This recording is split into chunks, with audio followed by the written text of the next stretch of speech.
Music Hath Charms by L.T.C. Rolt. When James Heneage rang up one morning in a state of great excitement with the news that he just inherited the property of Trevarthen in Cornwall, and to suggest a joint visit of inspection, Thornton accepted the proposal with alacrity. He'd known James since their school days, and they shared many tastes in common. Moreover, the fine spring weather made the prospect of exchanging the streets of London for the Cornish cliffs particularly attractive. The house was said to be furnished, and, assuming it fulfilled his expectations and that he could obtain suitable domestic help, James expressed his intention of occupying it, at any rate for the summer months. As he was at that time engaged upon a study of the early Celtic civilization of Cornwall, which involved considerable local research, such an arrangement would suit him admirably. They arranged to meet the following morning beneath the clock on No. 1 platform at Paddington. Meanwhile, in a mood of pleasurable anticipation, Thornton looked up Trevarthen in Morrow's Guide to Cornwall, and found the following brief entry. Trevarthen House and Cove, Map 2, Square 6C, small but picturesque private fishing cove in Mounts Bay. Penzance, 10 miles, Helston, 6 miles. Traditionally associated with activities of Count N.S.A., notorious 18th century smuggler and wrecker. Rugged cliff scenery. As it would be difficult to find a Cornish cove which did not boast rugged cliff scenery, and which wasn't popularly associated with smuggling, in fact or fiction, this information left Thornton little the wiser. James Heneage had never visited Trevarthen, and at the time that he received the news of this unexpected legacy from an uncle he'd not seen since early childhood, he knew no more about the place than Thornton. His sources of information, however, were not confined to Morrow's Guide, for his library included a comprehensive collection of historical and topographical works on the dodgy, including the great Borlays, and these, as may readily be imagined, he lost no time in consulting. The next day, while the Cornish Riviera Express bore them swiftly into the West Country, he imparted the fruits of this research to Thornton, with the result that by the time they had rumbled across Brunel's great bridge over the Tamar, the latter felt he was already well acquainted with Trevarthen. The house stood on the shoulder of Carnsorne Head, its windows looking across the Gulf of Trevarthen Cove towards the arc of Mounts Bay. It was a massive building of Cornish freestone of indeterminate date, which was believed to occupy the site, or to incorporate portions of, 2 previous dwellings. In fact, one authority advanced the theory that the first building at Trevarthen was a Celtic dun, or cliff fortress, similar to King Arthur's castle at Tintagel. This, however, was purely speculative, for the recorded history of the place began with the Trevarthen family. Minor Cornish gentry who held the estate for many generations and played only a small part in the great events of their day, their history seems to have been in no way remarkable. The last of the line, Sir Peter Trevarthen, supported the royalist cause in the west, and when that cause foundered with the fall of St. Michael's Mount, his estates were confiscated and broken up. Before the Restoration, which might have recouped the family fortunes, he had died impoverished, embittered, and without an heir. Thereafter a curtain of obscurity falls upon Trevarthen House, which does not lift for 100 years. Either it stood empty, or, as seems more probable, it was partly occupied as a farmhouse. But in 1750 the curtain rises upon a melodramatic scene, for in that year Count N.S.A. acquired the property, and there began a brief regime which made the name of Trevarthen notorious throughout Cornwall.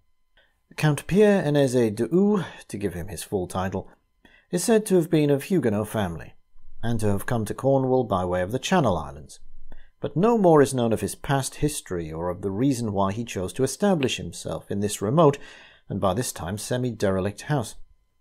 That he was a man of substance we may gather from the fact that he brought with him his own retinue of 10 servants. He was also accompanied by a lady reputed to be his mistress, but who was euphemistically entitled La Pucelle. Among the nobility of the 18th century, the practice of vice was a fashionable pastime, while the average Cornishman of those days feared neither God nor man. But the Count seems to have triumphantly overcome this initial handicap to found a reputation second to none. Tales of unlimited license and debauchery spread abroad, and needless to say he was reputed to have sold his soul to the devil and to dice regularly with this obliging fiend. No doubt such tales were deliberately fostered by the Count and his bunch of thugs, for they must have been little better, in order to deter inquisitive strangers. In this they seem to have been successful, for although coastguards and preventive men must have been aware of what was going on, they apparently made no serious attempt to interfere with the landing of cargoes of contraband in Trevarthen Cove. An even more lucrative source of revenue were the wrecks on the Goat Reef.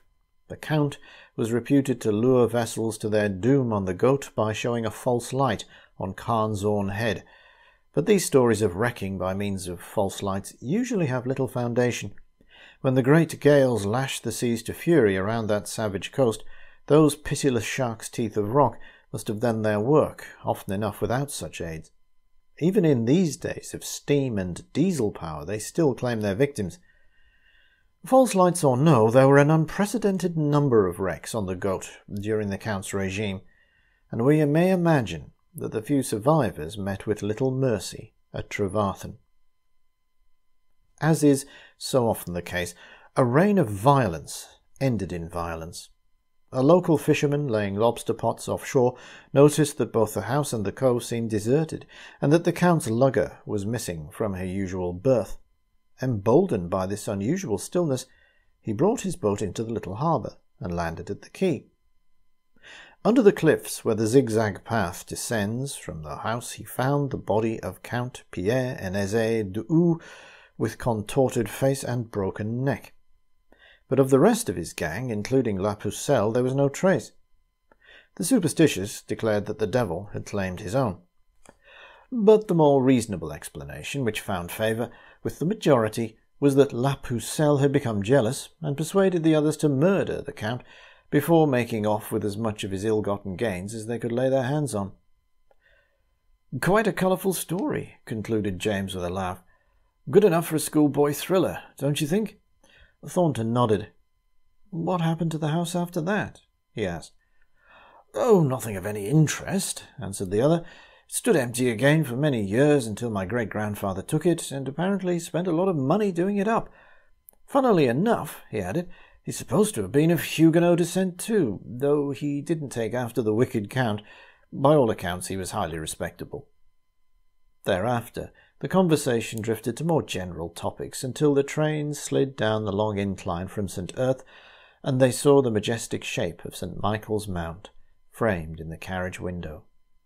From Penzance station they took a bus, alighting from it at the point where the narrow lane, which descended to Trevarthen Cove, made junction with the main road. It was a perfect spring evening, still and cloudless, the air soft as only Cornish air can be.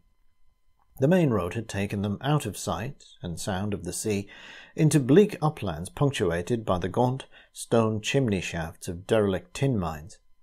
But as they followed the lane downward, the uplands unfolded to reveal blue water, at first only a pool prisoned by the great arm of Carnsorn, but presently stretching away to the horizon.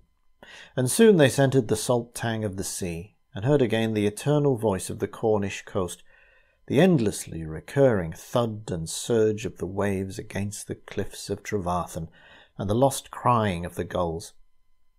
At the foot of the hill the track veered to the left, skirting the lip of the cove, and it was here that Heneage and Thornton first caught sight of Trevarthen House, a long, low building of weathered stone, sheltering beneath the arc of the headland.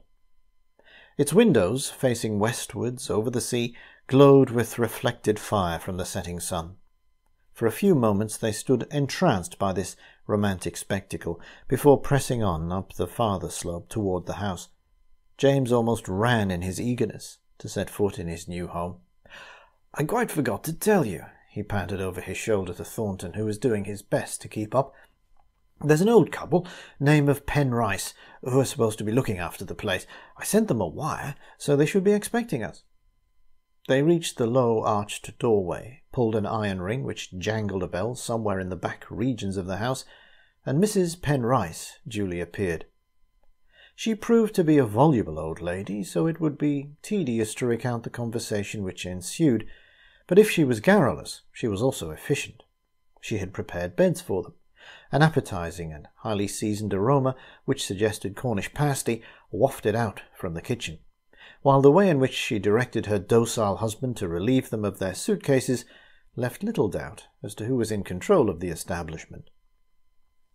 First impressions of the house seemed to justify their highest expectations, but as darkness was falling, and as they were tired and hungry after their journey, they decided to postpone any detailed tour of inspection until the morning. After they'd consumed Mrs. Penrice's pasty, which convinced James that he need look no further for domestic help, they sat for a while in the flickering firelight of the low-ceilinged dining room, before retiring contentedly to bed. The sound of the sea soon lulled them to sleep. Thornton never slept with drawn curtains, and when he awoke after a dreamless night, the sun had already cleared the rim of the headland behind the house, and its light was streaming into his room. He lay for a while in drowsy content before he got up, dressed, and walked out onto the narrow front terrace, where James presently joined him. The morning promised a continuance of the fine weather, for the shape of the mount across the bay was blue and indistinct, and the sea was calm. Both men were in high good humour, and after they'd consumed an excellent breakfast they commenced a thorough exploration of the house. It was not, as James had feared, too large. 4 good bedrooms, excluding the servants' quarters, and on the ground floor 3 large and well-appointed rooms in addition to the usual domestic offices. With the exception of a few good examples of an earlier epoch, fittings, furniture, and decoration reflected a deplorable mid-Victorian taste, but James was undismayed, declaring that the house possessed infinite possibilities, and as he paced to and fro, excitedly formulating his plans, Thornton began to visualize how readily Trevarthen would respond to his friend's good taste. They agreed at once that the drawing-room to the south of the west front was potentially the most attractive room in the house. Though it boasted 3 large windows, 2 set in deep embrasures with window seats facing west over the sea and a third facing south, it was at present darkened by massive mahogany furniture quite unsuited to its proportions, and by a hideous wallpaper of repetitive floral pattern. "I shall make this my library and workroom," James declared, dismissing the furniture with a wave of the hand. "Just imagine," he went on, "all this junk cleared away and the walls cream-colour washed." "Yes," the other agreed, "but you'll have to strip this paper off before you can colour wash. If I know anything about old houses, it's probably about 15 layers thick." As he said this, Thornton was idly smoothing the surface of the wall to the left of the fireplace with the palm of his hand.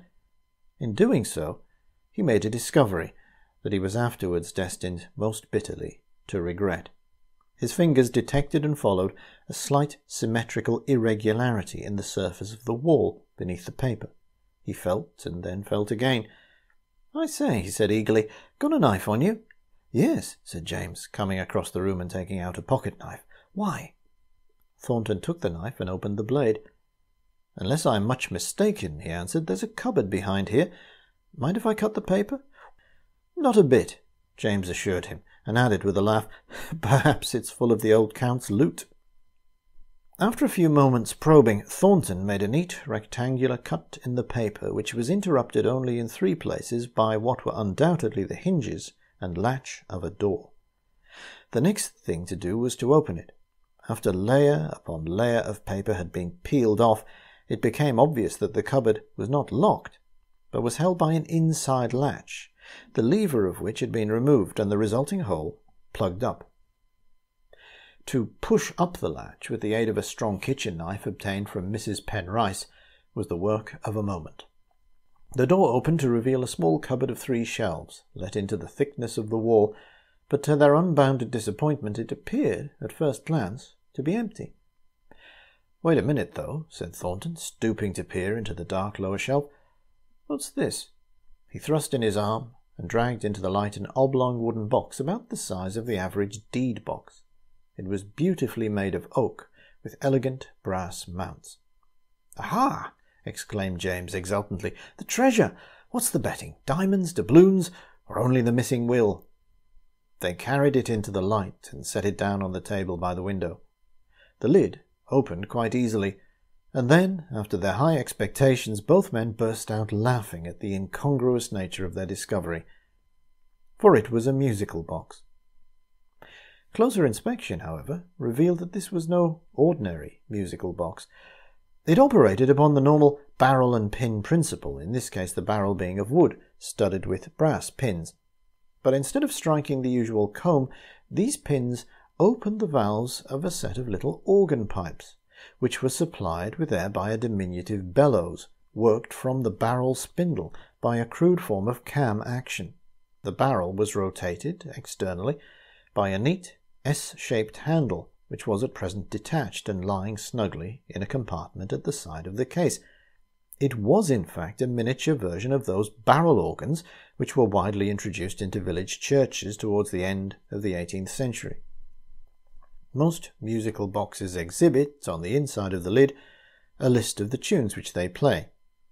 But in this case there appeared a contemporary engraving in mezzo-tint, which occupied the whole surface of the lid, and which was even more remarkable than the instrument itself. It depicted, with remarkable vigour and detail, a scene of shipwreck. Under an ominous sky and amid mountainous seas, a tall three-masted vessel was rapidly breaking up on the rocks beneath towering cliffs. Small figures could be seen clinging desperately to the rigging. Hovering in a lowering cloud in the extreme left-hand top corner of the picture, a flying figure directed, from inflated cheeks, a blast of air upon the sails of the doomed ship, in that convention beloved of the early cartographers. But scrutiny revealed that here was no curly-headed, dimpled cherub, but a creature of so unpleasant and menacing an aspect that Thornton quickly turned his attention to the foreground. But here the artist's singular and grotesque imagination was displayed with equally skilful and disquieting effect. Upon a narrow strip of beach, out of reach of the waves, a group of figures, seen in black silhouette, appeared to be dancing before a fire. Finally, upon the cliff-top directly above were two more figures. Of these, one was a tall man who stood at gaze, apparently dispassionately regarding the scene below. The other, a shorter figure, stood, or rather crouched, close beside him. The artist had not accorded this last figure the same precision of treatment and attention to detail which characterized the rest of his work. Its vague and shadowy outline failed to suggest a human shape. Yet, after careful examination, Thornton came to the conclusion that if he were to be confronted with a choice of two such evils, he would rather encounter the monster of the air than this creature on the cliff. The engraving was unsigned, but along the margin was an inscription, the significance of which Thornton could not comprehend. It ran, "Ha ha, hu hu, danse ici, danse là, joue ici, joue là." "Well, what do you make of it?" asked James, who had been leaning over his shoulder during this examination. Thornton raised his eyes from the picture and looked out over the calm sea beyond the window for a few moments before replying. "I think," he answered slowly, "that it's a most unpleasant thing. I don't profess to understand what it all means, but if you take my advice, you'd pitch it over the cliff." James looked at him in astonishment. "My dear fellow," he expostulated, "what on earth makes you talk like that? Anyone would think it was an infernal machine. Damn it, man, it's only a child's musical box, and a very rare one at that, from the look of it. We've made a find here. I wouldn't dream of throwing it away." "Have it your own way, then," said the other, with a shrug of the shoulders. "Perhaps I'm being a fool, but," he added, "I would hardly describe it as a toy. That pretty picture on the lid would give most children the horrors." Thornton paced across the room to the fireplace, while James again bent over the musical box. "It's certainly in rather queer taste," he admitted. As he said this, he took out the little curved handle and fitted it over the barrel. Thornton heard the faint click as it went home and turned to see what he was doing. Without knowing what prompted him to do so, he cried out, "For God's sake, leave the thing alone!" But James only laughed and turned the handle. At first the instrument only produced a sibilant noise, not unlike the eager panting of an excited dog. Then suddenly it broke into a shrill piping tune to the rhythm of a lively jig. But it was like no tune that Thornton had ever heard before. It reached a top note that, like the squeak of a bat, was almost beyond the range of audibility, and whose piercing quality positively hurt the eardrum. The tune rose to this thin yet deafening climax, or fell away again in a series of exuberant capriccios quite horrible to hear, because the dissonance of their diminished intervals never seemed to find resolution. Again, despite the comparatively small volume of sound it produced, the instrument seemed to possess the power to awake sympathetic resonance, not only in the table upon which it stood, but in surrounding objects, until the whole room seemed to be whistling in unison. Thornton, who thought he'd never heard so hideous a sound, eventually found he could stand it no longer, and shouted out, "For heaven's sake, stop that fiendish din!" Obediently James stopped, withdrew the handle, replaced it carefully in its compartment, and closed the lid. He was smiling in a curious, sly sort of way. "Why?" he asked. "Don't you like it? Perhaps I've got no ear for music, but personally I think it's rather fun." He tucked the box carefully under his arm and moved towards the door. "I think it's horrible," said Thornton bluntly. "Where are you going with it, anyway?" "I'm taking it up to my room," the other answered. "I'm not going to give you the chance to smash my musical box when I'm not looking." "I wish to hell I could," Thornton muttered as James disappeared up the stairs. In a brief half-hour the wretched thing seemed not only to have raised a barrier of mistrust between them, but to have emptied the house of all content. The happiness of yesterday, and even the pleasure and excitement of the morning, already seemed to have receded into a remote past. With difficulty, Thornton tried to analyze his feelings. It was as though they had somehow awakened Trevarthen House from sleep, and that this wakefulness was hostile. He realized that he hated the place, and was filled with an urgent desire to get away from it as soon as possible. As he could give no valid reasons for this impression, Thornton hesitated to mention it to James, who appeared to be insensitive to any such change in atmosphere. For the rest of the evening he seemed in high good humour, and continued eagerly to discuss his proposed alterations.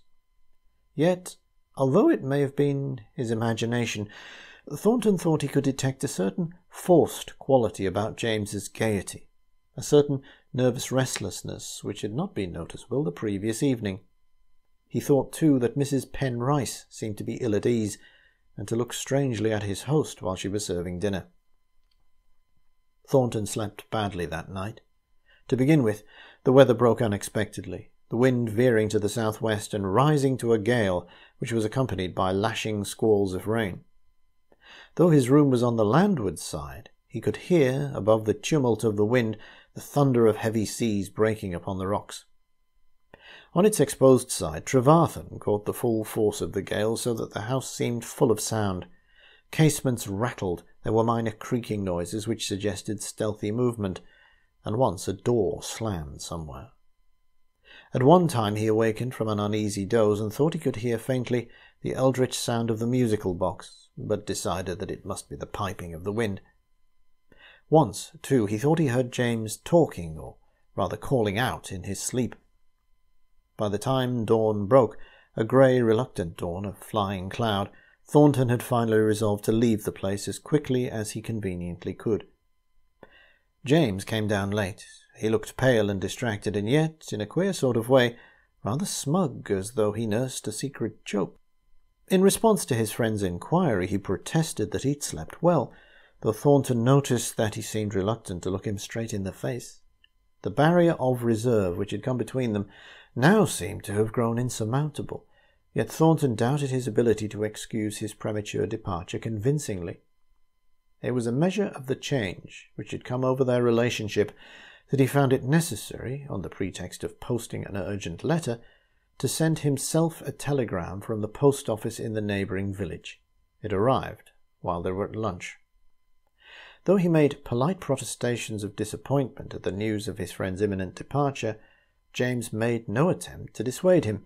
In fact, Thornton thought he seemed secretly relieved. He even helped to speed his parting guest by looking up timetables. "There's a bus from the corner," he announced, "which connects with the 8:40 night sleeper from Penzance. That'll get you into town in time for your appointment in the morning." That evening, as he stood on the doorstep bidding goodbye to his host, Thornton's conscience smote him at the thought of his precipitate desertion. While nothing would have induced him to change his mind, he felt guilty and uneasy at the thought of leaving James alone at Trevarthen. But, illogical though it was, this feeling of uneasiness could be associated with nothing more tangible than a musical box. "I know you think I'm a fool," he said diffidently as he took James's hand, "but do take my advice and get rid of that musical box. I couldn't tell you why, but I just don't like it." But it was no use. James only laughed. "Nonsense, my dear chap," he exclaimed, and then quoted mockingly, "Ha ha hoo hoo, danse ici, danse là, joue ici, joue là." As he did so, he executed a little capering dance on the doorstep in time with the words, and then giggled. Thornton did not appreciate the joke. "Goodbye," he said, abruptly, turned on his heel. "Come and see me again when I've finished my alterations," the other called after him as he walked off through the dusk. Then the door closed. The months slipped by, and Thornton received no further invitation to visit Trevarthen House. Not that he would have felt inclined to accept it. For a while he continued to feel concern for his friend, but in time he tended to dismiss the cause of this concern as so much imagination.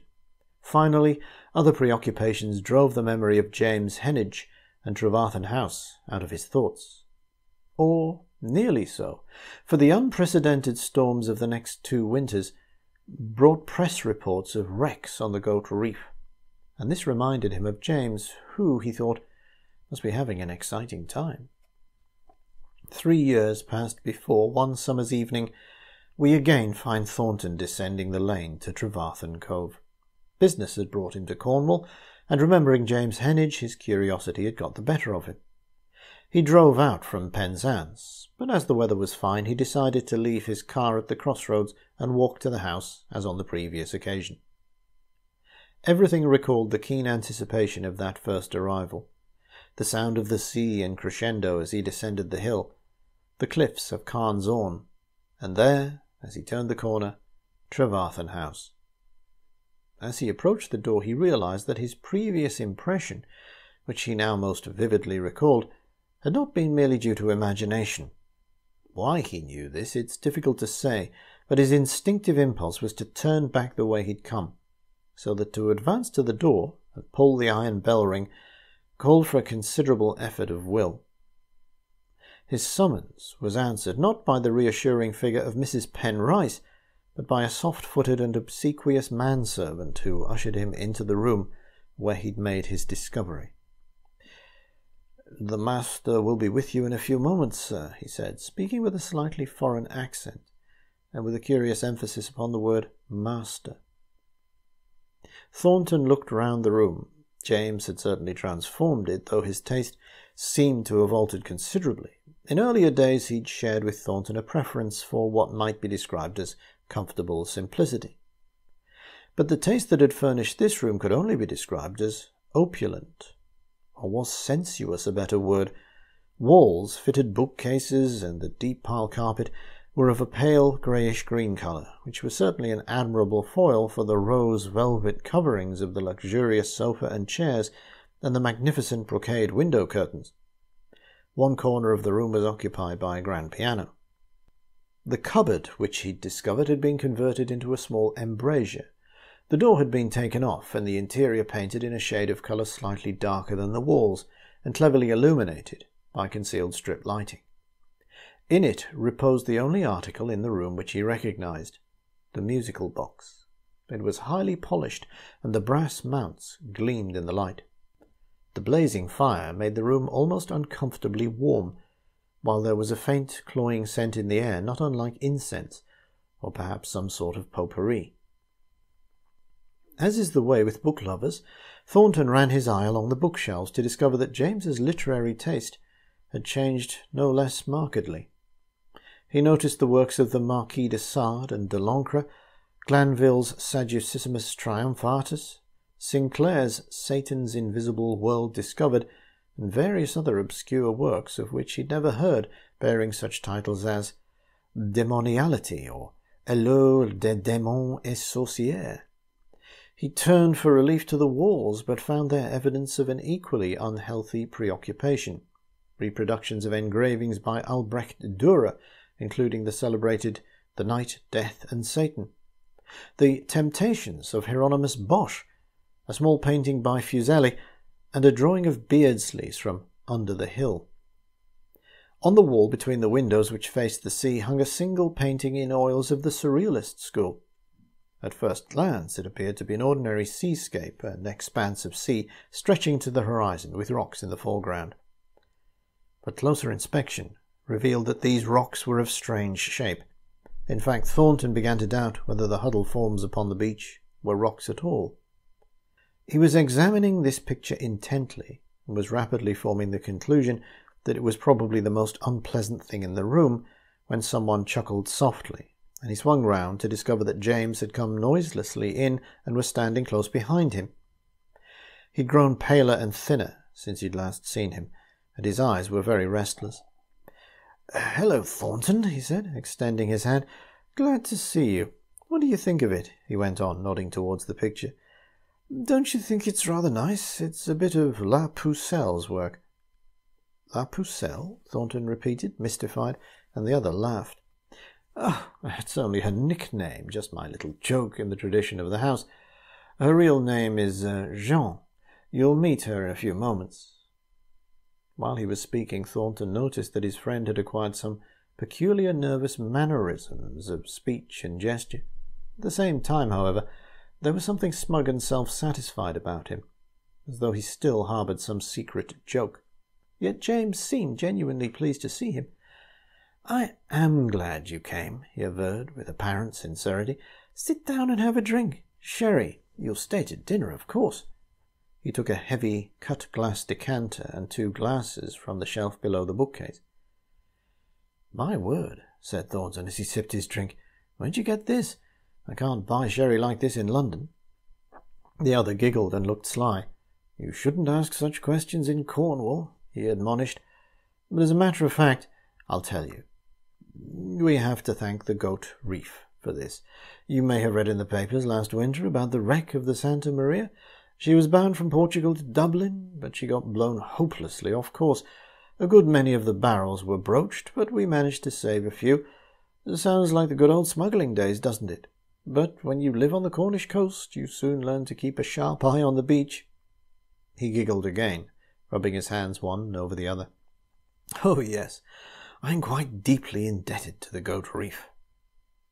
Thornton didn't care for the way he said this, and there was an awkward pause which was broken by the opening of the door. "Here's Jean," James exclaimed, and the 2 men stood up. "Jean, this is an old friend of mine, Tom Thornton." The girl, who was standing on the threshold of the room, inclined her head and smiled. She was tall and of a pale but perfect complexion, which contrasted strikingly with a pair of unusually large dark eyes, and the mass of black curls which clustered closely about her head. She wore an elegant long-skirted dress which suggested the style of the Second Empire, and as she advanced towards him, moving with superb grace and assurance, Thornton thought she was the most striking woman he'd ever seen. Striking, and yet in some indefinable way repellent. He realized that she bore an almost uncanny resemblance to the woman in Fuseli's evil little painting, which hung behind the chair. She was doing her best to put him at his ease, talking in a soft, low-pitched, slightly husky voice, and emphasizing her words with expressive movements of the hands which seemed to belie her perfect English. But she only partly succeeded, for her hands absorbed most of Thornton's attention. He found himself gazing at them in much the same way as a rabbit stares at a stoat. They were exceptionally long-fingered, and they were bare except for one large and curiously wrought intaglio ring, which winked in the firelight. The almond-shaped nails were lacquered the colour of blood. Her presence seemed to highlight the oppressive atmosphere of the room, and Thornton felt mightily relieved when the gong summoned them to dinner. It was an excellent meal, efficiently served by the same soft-footed manservant who'd admitted him, but Thornton did not enjoy it. His host and hostess made themselves very agreeable, but their talk somehow seemed to have that forced quality of adults speaking to a child, while the glances which he intercepted suggested that they shared a life of which he knew nothing. He felt no desire to be enlightened. At one period during the meal there was an interruption. Something, a large dog presumably, snuffed and scratched at the door. James called out sharply some unintelligible word, and there was silence. Afterwards, as they sat over coffee and liqueurs in the library, James suggested that Jean should play for them. She complied readily, and seating herself at the grand piano, she began to play softly some slow, sensuous piece which Thornton could not identify, but which reminded him strongly of Debussy's L'après-midi d'un faune. It was obvious that she was an extremely competent pianist, yet Thornton decided that he liked her playing even less than her painting. While the voluptuous languor of the music seduced his senses, there was some nightmare quality about it which revolted his reason. Like everything else in that house, it was beastly, and that, he thought, was the only word for it. It was not merely that James had become a voluptuary. That he could easily understand and excuse, even though he might regret it. Intuition told him that it was something much worse than that. He suddenly knew that he could not bear to stay a moment longer. He got to his feet, apologizing for his rudeness, and muttering something about having no key to his hotel. As the front door closed behind him, and he felt the cool night air in his face, he experienced an indescribable sense of relief. He set off at a brisk pace, resolved that nothing would induce him to visit Trevarthen again. But when he reached the corner, he turned to take a last look at the house. As he did so, the front door opened, and a figure, which he recognized to be that of James, was sharply silhouetted against the rectangle of light. He seemed to be peering out as though looking for something or someone, and then he saw, dimly visible in the light from the windows, that this unknown someone was in fact moving to meet him. Something about its shape and the way it crouched was very familiar to Thornton, and he confesses that at this point he turned and ran, nor did he stop running until he reached his car.